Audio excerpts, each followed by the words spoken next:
Hola y bienvenidos a todos una vez más, espero se encuentren sumamente bien. Hoy vamos a estar hablando de un hecho sucedido en Alemania hace más de 40 años. Comencemos.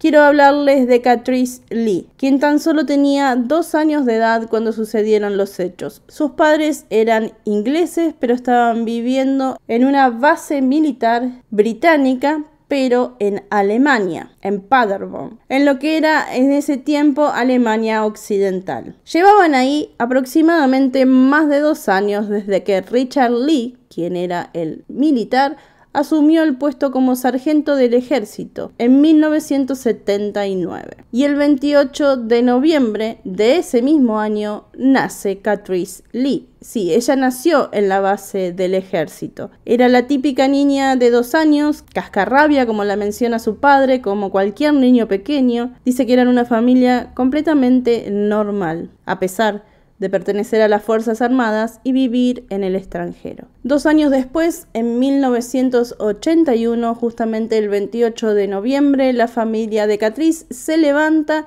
a festejar el cumpleaños de su hija, de Catrice. Justamente cumplía ella esos 2 años y la familia quería festejárselo. Por lo pronto, en la mañana en el desayuno comenzaron saludándola y cantándole su feliz cumpleaños. Luego, para realizarle una fiesta al menos pequeña, habían llegado también sus tíos, quienes eran militares y trabajaban en la base. Se habían acercado a su casa y decidieron ir al supermercado a hacer unas compras. Catrice tenía otra hermana de 7 años, quien se quedó en su casa.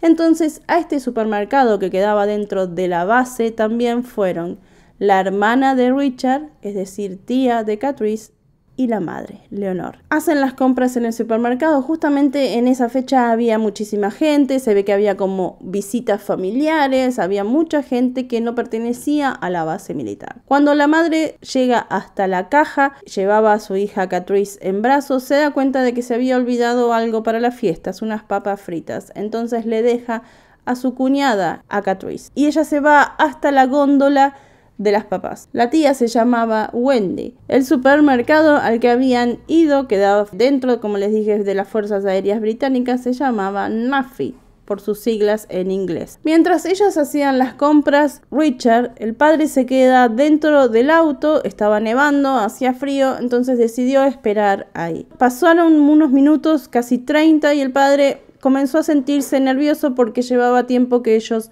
estaban ahí adentro y no salían.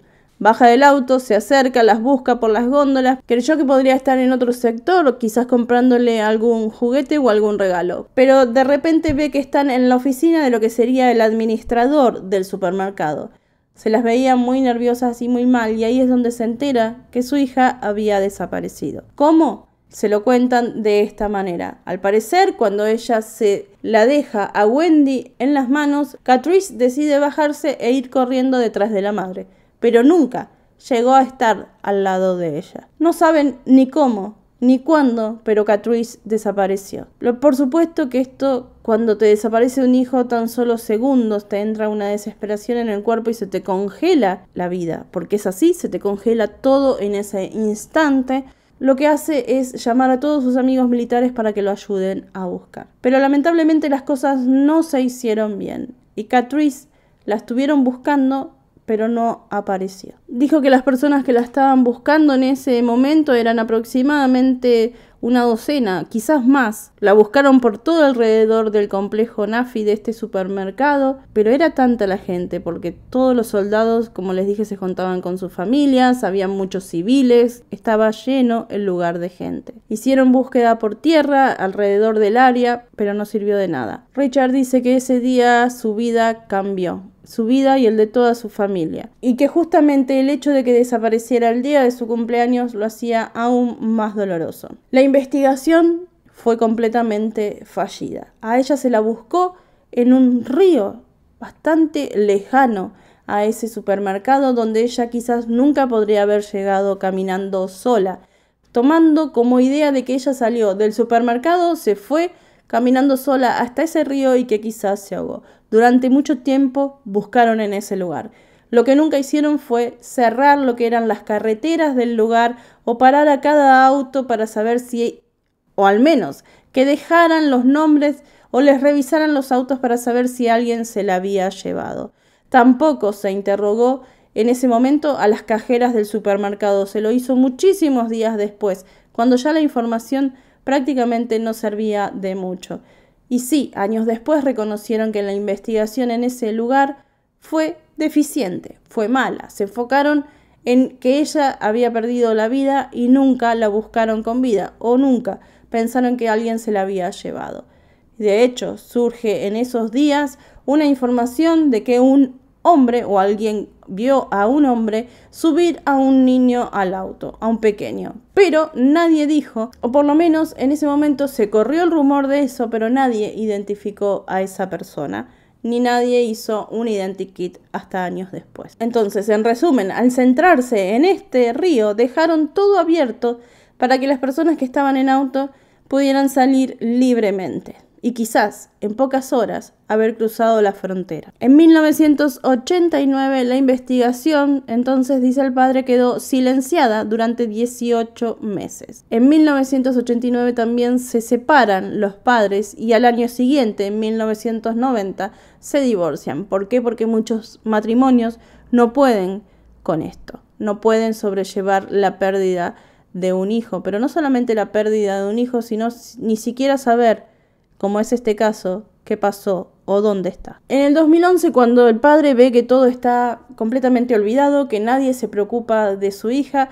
quiere mantener el caso vigente y se va hasta Alemania, nuevamente al mismo lugar donde desapareció su hija, y a revivir por dentro muchísimas cosas. En el 2012 consigue al menos que se realice una revisión del caso, o que le prometan al menos que lo iban a realizar. Y en ese mismo año se disculparon por la deficiencia en la investigación. En el 2017, aunque no lo crean, tantos años después, recién se publica el identikit de la persona que se supone se vio subir a un auto a un chico. No sabía si era una persona realmente que estaba subiendo a su hijo o si se llevaba a Catrice.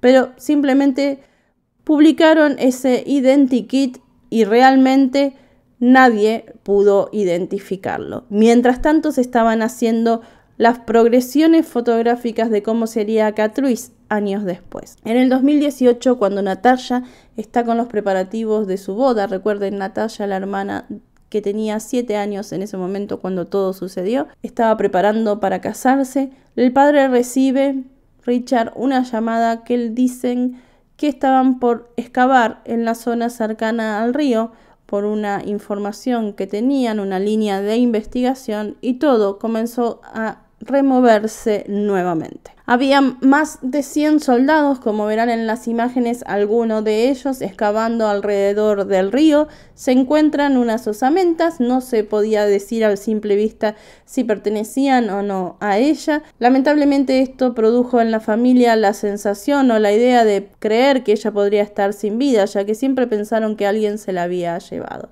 Tiempo después confirman que estos huesos pertenecen a un caballo. Siempre que desaparece alguien en la familia, estamos pendientes de cómo se sienten los padres o cómo se sienten los más allegados, y nunca ponemos quizás la vista en los hermanos, en qué es lo que sienten en ese momento.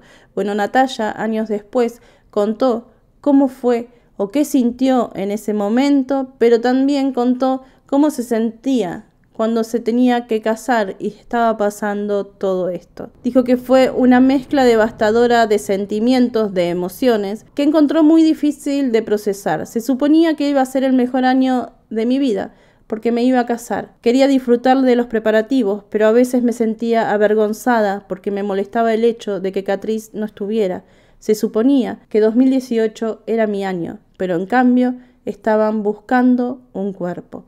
Tengo que vivir con el momento en que pensé eso. Si mis padres hubieran obtenido una respuesta, independientemente de que fueran terribles, podría haber estado mejor. Y 6 meses después de esa búsqueda que realmente no funcionó, que no dio frutos, Natalia se casa con Mike y como homenaje a su hermana se pone en su vestido un botón de una prenda de un saquito que llevaba Catrice, y dijo: eso es todo lo que tenía de ella. Debería haber estado caminando detrás de mí como dama de honor, pero no estaba.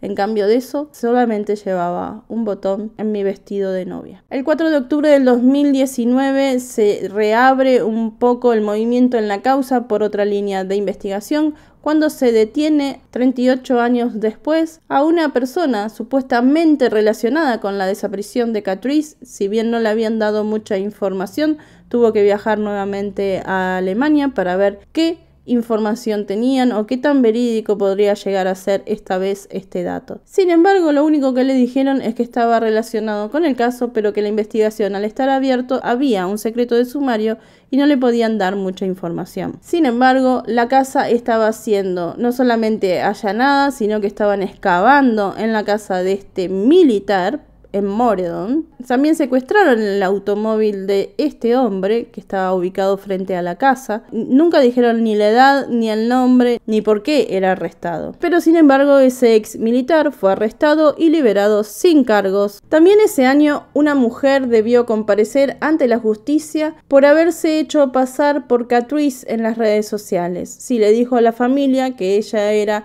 la persona desaparecida, pero no tan solo eso, sino que además estuvo haciéndole amenazas, estuvo diciéndole a la familia muchísimas cosas fuera de lugar. Pero lo más grave por lo que se la condenaba era por hacerse pasar por Catrice. Esta mujer de apellido Robinson se declaró culpable de enviar ese mensaje ofensivo, indecente o amenazante el día 3 de noviembre del 2018. El juez dijo que se debería incluir la situación mental de esta persona para ver si estaba bien o realmente estaba fuera de sus cabales, de su sano juicio. El juez le dijo: claramente en ese momento se nota que no estabas muy bien.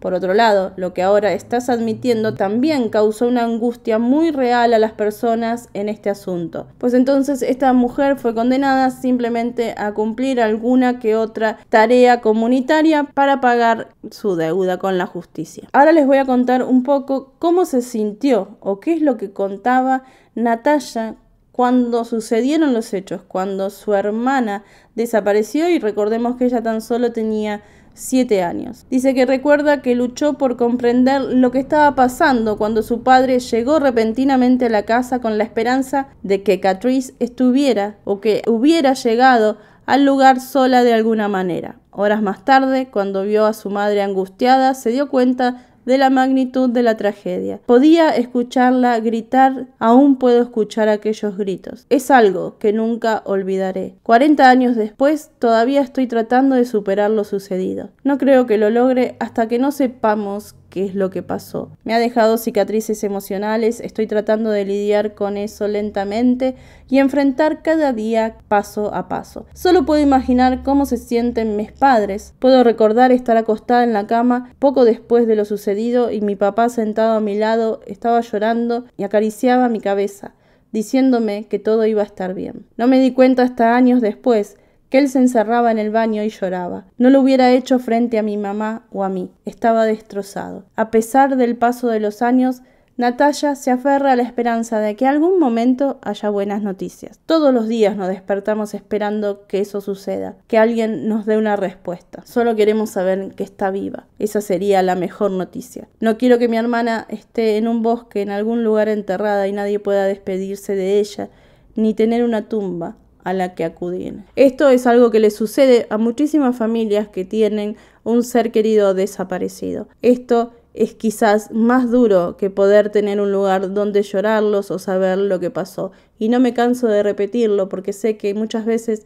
los casos de desaparecidos no son los casos que más interesen. Sin embargo, son aún quizás más dolorosos si se puede poner en comparación este tipo de hechos. Ahora el padre, que es un sargento retirado de 71 años, fue dado de baja en 1999 tras 34 años de haber ejercido el servicio. Para él, alguien se la llevó. Él está convencido que está creciendo en alguna familia sin saber cuál es su identidad. Dice que está viviendo una mentira y a menudo dice que le preguntan si se vuelve más fácil con el tiempo. Y la gente que también le dice que se rinda, que se ha ido, que lo acepte. No deben ser padres o no harían esos comentarios. Me resulta frustrante que otros casos de alto perfil hayan tenido tanta publicidad y financiación. Ningún niño es más importante que otro. No quisiera apartarla de su vida, pero quizás soy abuelo y no lo sé. En diciembre del año pasado, lamentablemente, la familia sufrió otra decepción más, donde le dijeron que solo investigarían si surgía alguna que otra línea de investigación, es decir, que ya no se ocuparían del caso. Y él a todo esto dice: si yo no hablo, ¿cómo sabrán que Catrice sigue desaparecida? Y un dato que él da, que puede llegar a ser importante: sabemos que nosotros estamos en países de habla hispana, pero también sabemos que hay muchísima gente que mira este canal que viven en Europa, o quizás cuando se llevan a un niño para ser regalado o entregado a otra persona, siempre se lo llevan a otro país donde se habla otro idioma. Eso es una de las formas más fáciles para que no sea localizado. Él dijo que su hija nació con una condición ocular que debía ser operada y que es muy probable que si alguien la tiene o la tuvo en su momento, haya tenido que realizarle esta operación. Están acá pasando, como ustedes ven, todas las reconstrucciones de cómo sería ella quizás ahora en la actualidad o cómo haya sido, por si alguien se reconoce o si alguien le parece conocida o si alguien alguna vez vio un Facebook con fotos similares, o simplemente yo voy a dejar esta imagen en mi Facebook por si ustedes quieren ir y compartirlo. Ahí va a quedar para que puedan ustedes hacer llegar. Sabemos que esa plataforma puede hacer llegar información a muchísimos lugares del mundo. Y quien dice, podemos darle un apoyo a esta familia que sigue con esta búsqueda, porque hoy son ellos, pero nunca sabemos si alguna vez podríamos llegar a ser alguno de nosotros. Bueno, y nada más, me voy a estar despidiendo de todos ustedes. Espero que les haya sido realmente de interés. Espero que podamos ayudar a esta familia que sigue pidiendo ayuda, que el Estado ya les soltó la mano y no van a estar averiguando nada hasta que no consigan al menos algún dato nuevo para investigar. Yo me despido como siempre de todos ustedes, pero no sin antes decirle que se cuiden muchísimo, que cuiden mucho a los suyos, que recuerden que las cosas más importantes simplemente no son cosas. Gracias a los miembros del canal, gracias a los miembros de toda la comunidad, gracias a todos. Recuerden, nos podemos ver por Instagram. Ahora que ya me estoy instalando, voy a estar respondiendo todos los mensajes que debo. Nosotros nos vemos muy pronto. Cuídense. Chau.